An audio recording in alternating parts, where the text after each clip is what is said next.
Hey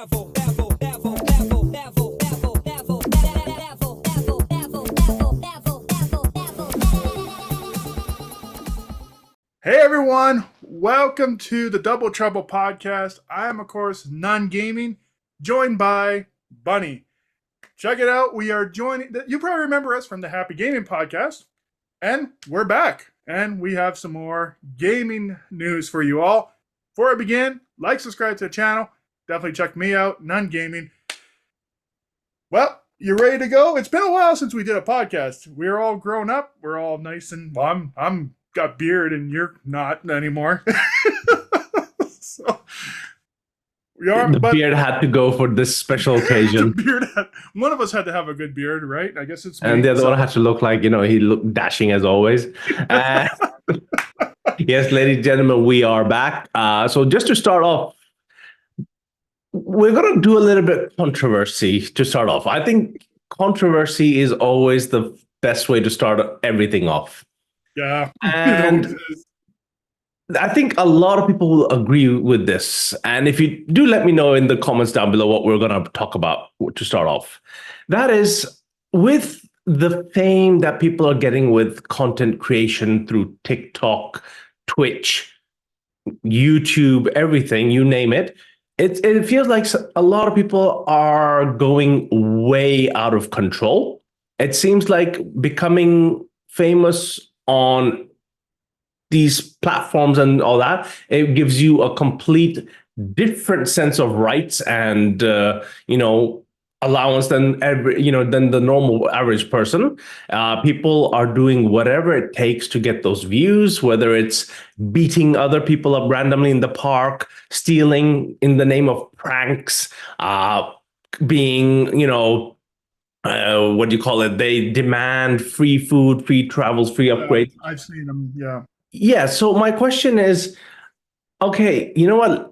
Is that really what this platform gives us? Because we're in this platform for the entertainment. We're here to entertain. We have this chemistry where, a lot of people wanted us back and then we were asked about when are we coming back. We don't sit there and use our, name or fame for whatever, gains. But it just seems like you're looking online, you see a Twitch streamer caught hacking. And then it's always the same thing. They get caught. It comes with the most sorriest excuse and crying and everything. And then, that's when they suddenly realize that you're not supposed to do the things that you're not supposed to do. But if they're not caught, they will abuse it to the max. Yeah. What's your opinion on this? Talking about TikTok is really bad for this in a lot of ways, but if you ever check out, his name is Joey Swole, but there's a lot of people on there, women, I'm sorry, but I'm going to be a little bit bashing here. There's women on there that go to the gym, they have their tripod, their camera set up, they're doing their workout, fine, okay, no problem. But then a guy will walk through and they get mad, or they'll be doing a workout and a guy will glance over, not stare, just kind of glance over, and they get mad and put these guys on blast. It's ridiculous. Like, they're saying, oh, this is harassment. It's not harassment. Harassment would be like a guy just kind of constantly staring and wanting to approach. I go to the gym. I don't it may look like I'm looking at you. I'm not. I'm just glazed right over. I think Bunny knows that too. Because when you're at the gym, you're focused. You're not focusing on anything. You're focusing on getting your workout in. You want to get out of there. You're looking, but you're not there. Like, you're kind of just glazed over. And these women are putting these guys on blast. And it's sort of become a norm that, if you go to the gym and you're even just caught just looking, just at a glance, you get blasted for it. This is ridiculous. I've seen fights on TikTok, people getting into fights to get views. I've seen solicitation on TikTok to get views. Same with Twitch. Twitch is kind of a bad one to get views. It's kind of ridiculous on how there's no credibility anymore and there's no responsibility. And then if they get caught, oh, I'm sorry, oh, we're joking, oh, whatever. It's like there's no credibility at all. So talking about Twitch, You're absolutely right when it comes to credibility and all that. But here's the question: when your when the company itself is allowing these things, for instance, Twitch, if you initially read the whole the definition and everything, it's a streaming platform for gaming community. Yes, it's for gaming. Gaming. I'm going to emphasize that word gaming. Now, I'm all for this, the podcasts and everything. I love them. I love it when people creative talk about stuff, talk about problems, talk about whatever. Right. All that. But then because on one hand you got all these talented, artistic, amazing You have content creator artists, you have streamers. musicians, you have gamers, and all these things that are Exactly. being. And I apologize, we're not naming anyone, but I don't think that we're not naming you because we don't know you. It's just that it's not fair to name just one and not Right. because there's Then you have, thousands of you guys out there. and then you have this woman who's Then licking a exactly. Then you got the hot tub. yeah, or And the then people AMSR, throwing, and I'm saying this out. I don't care what, if anyone gets pissed off, well, it's your fault. yes. You're a simp because you're sitting there throwing money out at someone who's sitting in a hot tub, jiggling away. And yeah, you could probably get to see more free online. But no, you're sitting there promoting that because, like I said, that's desperation.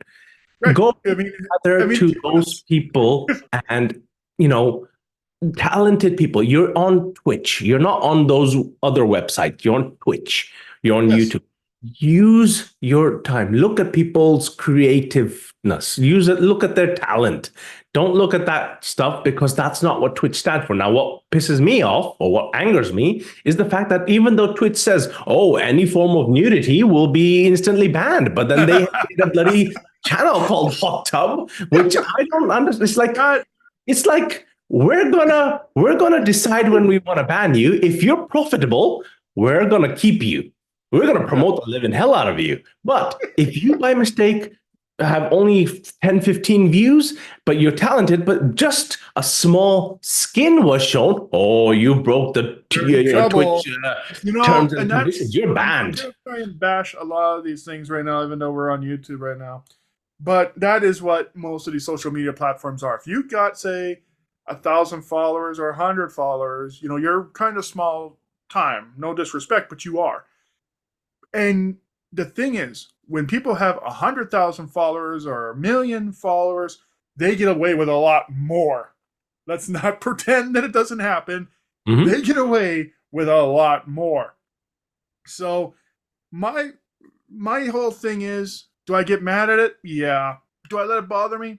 No, because it's my stuff, right? I don't follow that stuff. I don't follow the hot tubs, the crap. And like he said, if you're getting mad because we're calling out these hot tubbers and these ladies who lick microphones, that still blows my mind. And you're paying money for this, you are a simp. There is no way around. You are a simp. End of discussion. Hashtag you are a simp. Hashtag trending. You are a simp. Trending.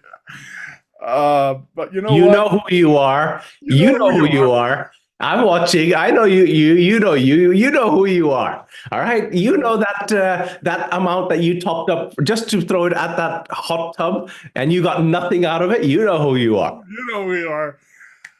But let's change gears here, and let's go to something that's another controversial topic. The game, the day before launch. What the hell happened here? Really, what the hell happened here? This one is a stinger. Oh, this one hurts. I wanted to try it, and I actually was very interested in trying it because I thought, looks cool from advertisement wise. What the hell happened? Comes out, is horrible, has just massively bad reviews. On Steam, it's just negative. Company shuts down 4 days later. Then these people who have keys to play the game are selling it for $100, $200, $300. I'm going to leave it to you because I'm still kind of blown by this. What is your take on this? Like, it just blew my mind. So remember how I said this was a stinger?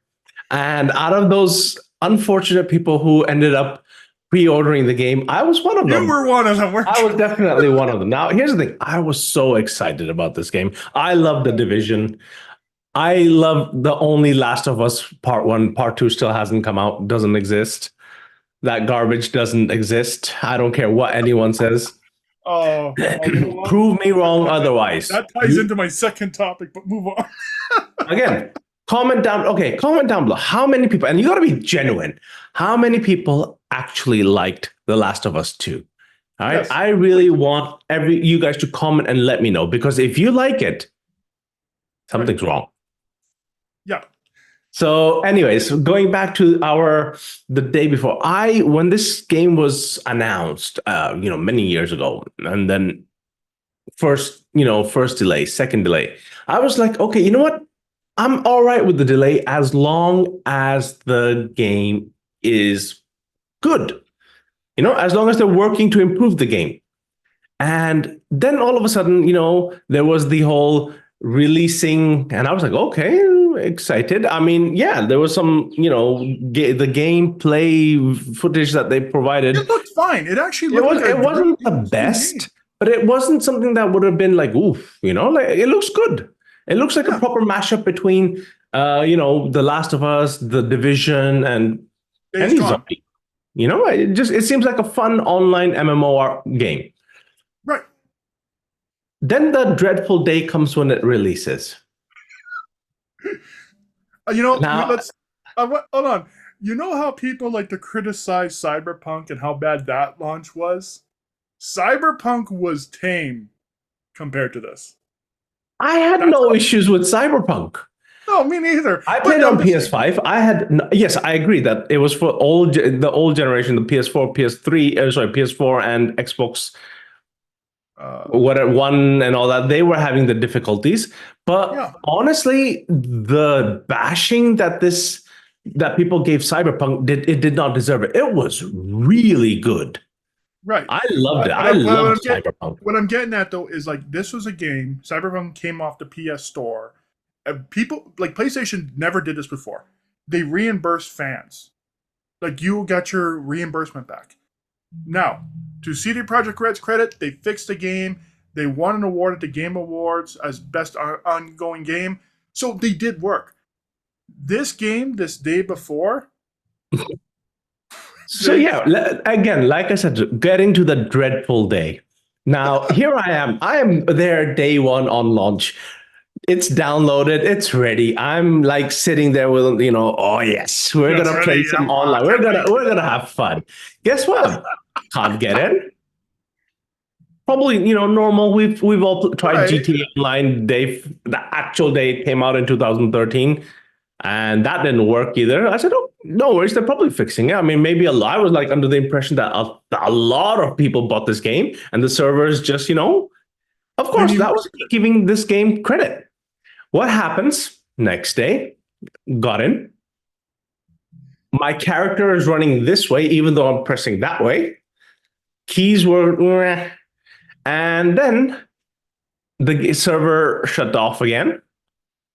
And then the fourth day, guess what? I can't even log back in because it says the game has been put down. And I'm like, what? Yo, what? What the hell That was happened? my only reaction. What? Yeah. And I can't And say the last word. you know what? And it's a cautionary tale. Don't pre-order games. I know it sounds bad, but sometimes if you're not 100% sure on the developer, you're not 100% sure on the game you're going to get, don't pre-order it. Don't pre-order games. And you found Bunny, you found out the hard way. Don't pre-order. I made the mistake of actually doing that once, and that was the end of that.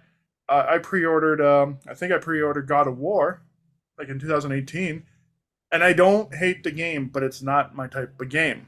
But see, that's my kind of game. I pre-ordered it and I'm happy. Now, in regards to pre-ordering, did I learn my lesson? Yes.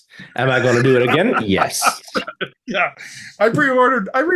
pre-ordered Final Fantasy VII Rebirth, man. As soon as it was announced, hey, it's available in store. Where am I going? Where's this There we PlayStation? go. But yeah, look, guys, we're not trying to get you off the pre-ordering or like that. It's more of a push Cautionary tale. towards the game developers that guys that you need to understand. People are putting the hard-earned money into your game, and they're trusting you. Don't screw it over.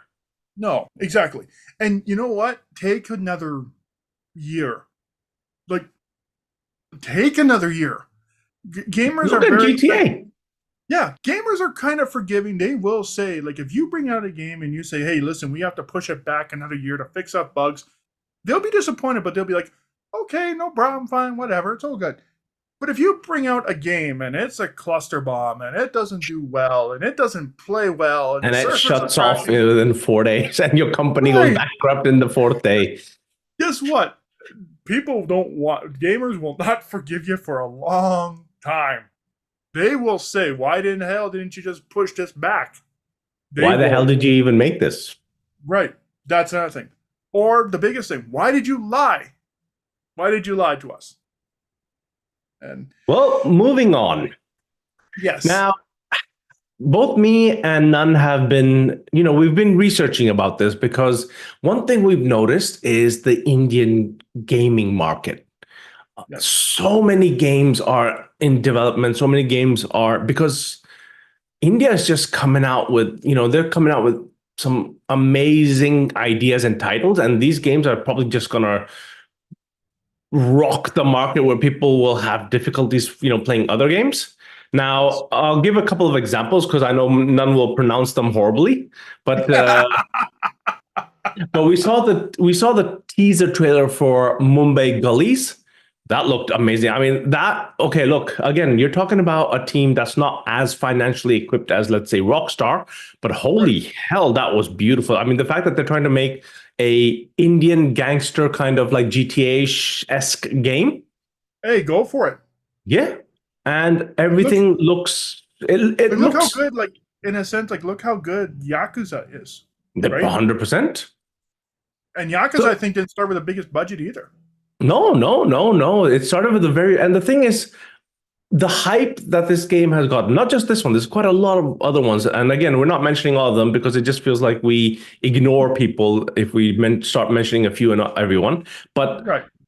what this means is that there will be a time where you'll have so much diversity in games, and that's such a great thing. You'll have your Korean games, you'll have your Japanese, not just Yakuza, but other games. You'll have your Indian games, and that I have to say, I'm excited for that. Oh, for sure. I'm Definitely. not just because the thing is, right now it's Korean or American. Like, well, when I say American, it's like your Polish companies, all that based in America, Canada, that are making those games, but. It's Japan, just, Korean, Brazil. yeah. Oh, yeah, I know what you Koreans mean. got your MMO RPGs with a lot of graphics, but a shitload of grinding. And yeah, Shout out to Americans. Genshin Impact.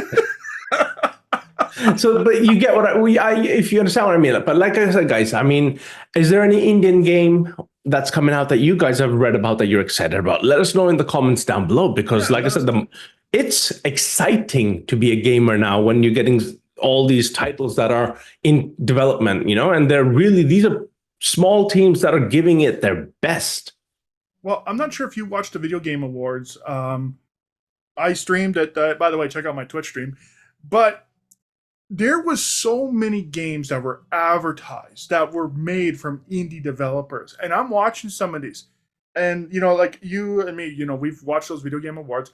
They're long. They're not short. They're very long, and there was a lot even in the pre-show of just all these cool games that I thought, oh, this is going to be cool. This is going to be great. You ever check out the PlayStation Store? There's tons of games on there that aren't just AAA titles. If you just stick with AAA titles, you're missing out on a lot.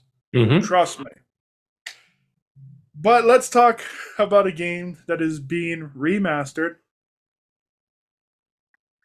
Why it's being remastered, I don't know. It doesn't need a remaster. Last of Us 2 next year. Doesn't exist. Why is it getting remastered? Now, I know people are going to comment, well, Last of Us 1 got remastered. That's a whole different thing. That's a whole different thing. When Last of Us 3 came out originally for the PlayStation 3, Two. the PS4 was out at that time too. So it made sense to remaster it. The PlayStation 5 has been out since when? 2020? Last of Us 2 has been out since when? 2020? Why does this need a remaster? Why? And to top it all off, people are saying the reason why Last of Us is now not getting their multiplayer because they figure it went into the Last of Us 2 remaster. I don't know. That's a bit of a controversy thing, though. Actually, no, I agree with you. I like this controversy. Now, the question is, where it seems like it's a money making scheme. Everything that needs to be if it made money, let's remaster it. Let's mint some more money out of it. Now, to be fair, remastering certain games makes sense. Like Persona 3 this year is being remade, remastered, whatever you want to call it. That makes sense because that game originally came out on the PlayStation 2. Mm-hmm. This is a game, The Last of Us 2 is 3 years old. And people are saying, "Oh, it's so that PlayStation 5 fans can play it." That still doesn't make any sense to me. What are your views? Let us know down below. Do you think that this remastering is worth it? I could go on a rant on Last of Us 2. I really could. Well, moving on. Now, it's something we've all been waiting for, and it's finally, well, I wouldn't say finally here because the trailer for GTA 6 came out. Holy hell, it looks amazing.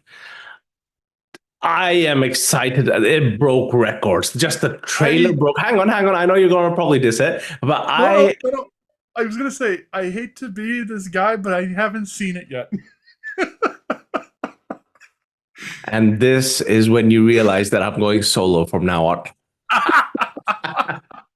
No, you need to watch that. It's amazing. Now, the only, please, Rockstar, don't make this a woke game, please. Oh, GTA is not that. We don't need that. It's not working. If I'm looking forward to both protagonists, the female and the male, but please don't make it a woke thing. GTA kind of mocks woke. Yeah, I know. They do. So. That's the thing. But I heard the trailer actually was a really big success. It's the biggest success. It's one of the most watched trailers in YouTube. Now, the reason why I didn't watch it was actually because just busy. Just swamped. But I will definitely check it out, and I'll let you all know what I think of it for sure. So, let's end with some more. And I laugh. I savor these tears from these fans. Because anyone who knows me knows that Baldur's Gate 3 is my game. I love that game. 200, 250 hours, 300 hours. I love that game. When it went to the Video Game Awards, it swept the Video Game Awards. Won 6 out of 8 awards. Spider-Man 2. Good game. Not great game. Got nominated for 7 awards, didn't win nothing. Now, the Video Game Award, the main game, the game of the year comes up, and there's people on there saying, "Oh, Spider-Man 2's got this. Spider-Man 2, nobody played Baldur's Gate 3." No one played. Yeah, I'm not joking when I said this. That's what a legitimate thing. Nobody played Baldur's Gate 3. Meanwhile, the game sold, 20 million or something on Steam? It was a huge hit. Just to butt in for 1 second, though. This is a full Nunn rant, but I just need to butt it in here. I have the game. I've not started it yet, but I will. I will. It's downloaded. I have it on my account. I've downloaded it from Epic Game. I will definitely from tomorrow. I will play it. You better. So, anyways, my rant is not so much a rant. It's so much mocking these PlayStation fanboys, these Spider-Man 2 fanboys that are so upset that a turn-based RPG beat an action game. And listen, there's nothing wrong with Spider-Man 2. I like Spider-Man 2. It looks like a fun game. It looks great. But Baldur's Gate 3, man, it crushed it in so many different ways. So many different ways. And look, my rant is this. People saying no one played Baldur's Gate 3 is absolute BS because everybody played that game. Majority of people played that game. Or downloaded it, just throwing Or it out there. downloaded it, yes, be fair, or downloaded it. Then there's these people too who are basically saying that it's woke. It's not woke. It's a fun game. That's all there is to it. It's a fun, turn-based, great story, great characters. I got a review. Check it out. I'm done. Because I can keep going. Well, ladies and gentlemen, that was the episode for this week. We're back. As mentioned, this is Double Trouble Podcast. As you can see, we're not the quiet ones. This is going to be full of controversy, which I love. I hope you enjoyed this week's episode and stay tuned for more upcoming podcasts and more upcoming Double Trouble. Until then, we will have links down below for Nunn's gaming channel. Make sure you go check that out. If you already haven't, do hit that like and subscribe button as it greatly helps the channel and motivates us further. We look forward to seeing you. Take care.